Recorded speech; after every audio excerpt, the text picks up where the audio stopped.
Dear Digital Diary, what a strange birthday it was today. You won't believe what happened.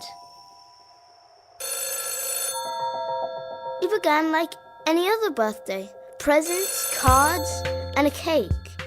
But then Grandpa called. Hello? Hi, George. Hey, Grandpa. Congratulations with your birthday, eh? Oh, thanks, Grandpa. Did you receive my present? What present? Really, I did send it. But I didn't get any But present I from don't you know this year. why you did not get it. If you ordered it for online delivery, I should have received it already.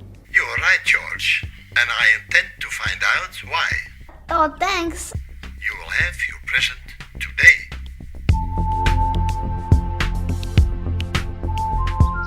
Turning 11 is great. You get a lot of presents. But it was strange not to get a present from Grandpa. Grandpa! Hey, George, how are you? Wait, what are you doing here?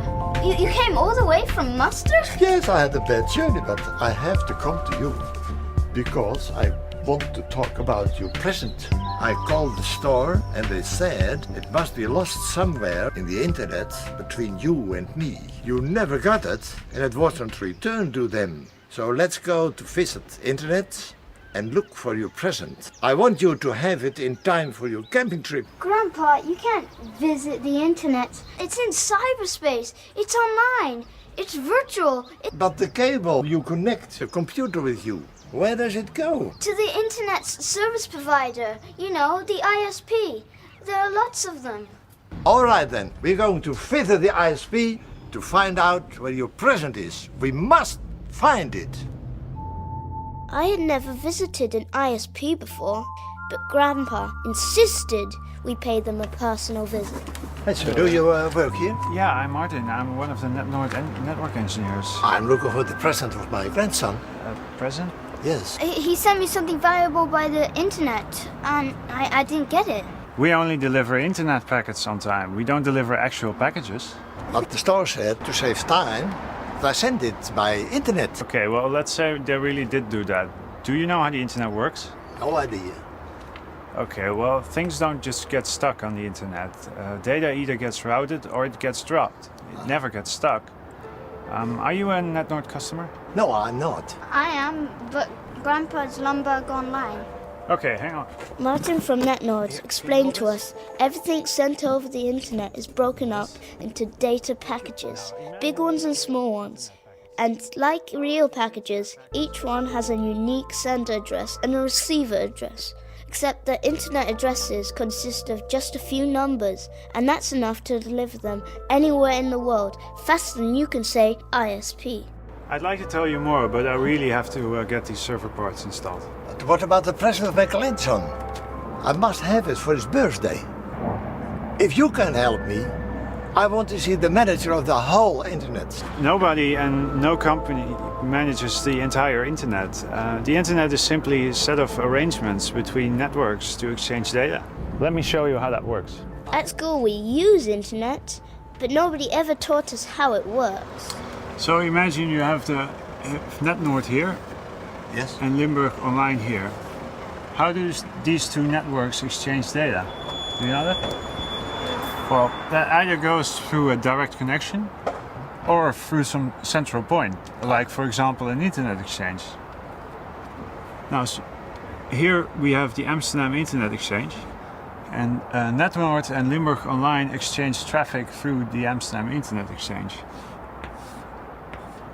So data from NetNord to Limburg Online goes here and then there. Actually, the data center I want to go today is one of the main locations of the Amsterdam Internet Exchange. And probably the company you bought your present from is at the Amsterdam Internet Exchange as well, exchanging traffic with NetNord and Limburg Online. Do you want to go along? The bus looked kind of old, but if it was going to bring us closer to finding my present, Grandpa and I thought, let's go.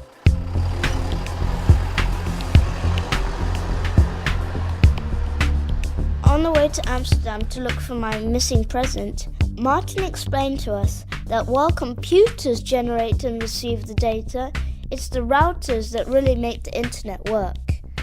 At any moment, there are billions of internet packets on their way to their destinations. Like us, in the NetNode bus. But packets are dumb.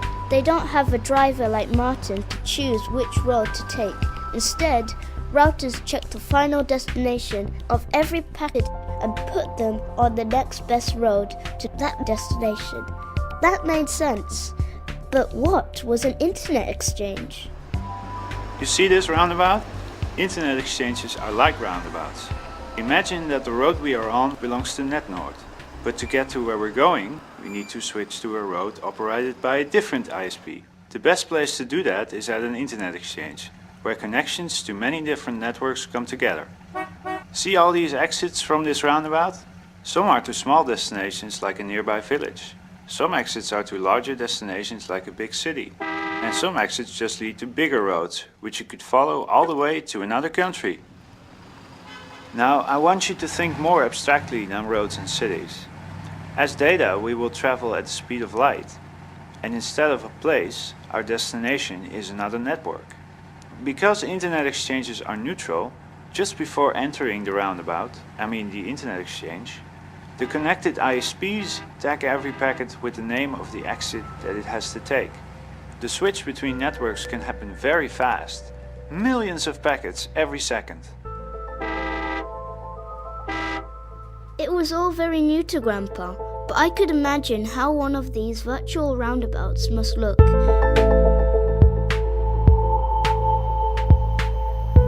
Internet data as flashes of light, zipping between different ISPs and passing through many routers and internet exchanges in a blink of an eye. Martin told us that not only was the Amsterdam Internet Exchange the main hub for Dutch ISPs, but it's also one of the major internet connection points for the whole world. So this is one of the data centers where AMS IX is also present. Speaking of presence, I still don't believe that your present is stuck here. It's just not possible. But we can take a look.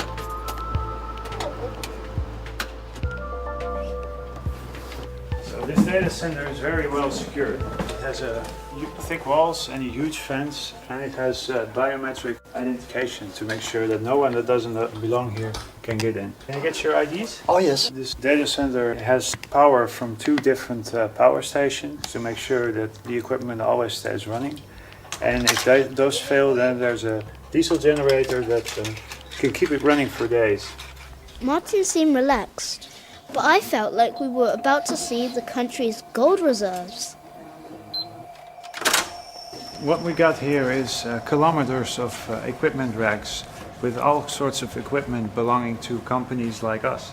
And all this equipment is stored in a cool and dry environment. Let me take this from you. We couldn't go inside, so Martin took us to an observation room. So, this is your future. All machines, no people. Well, don't think of this place as lifeless. There are millions of people connected to these servers at the moment.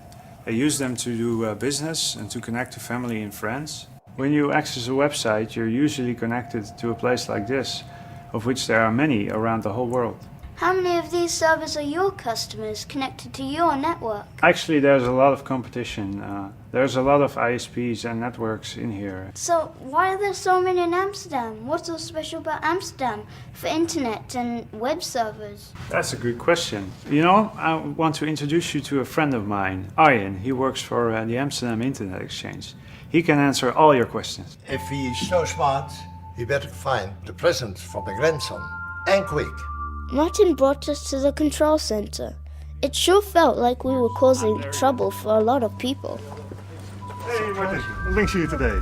I know, your magic bus. No, just server maintenance today, Arjen. I want you to meet one of our customers. This is George. Hello George. This is Hi, grandfather Hello. Henk from Maastricht. Welcome. Actually, it's very rare that we have visitors here because of the tight security.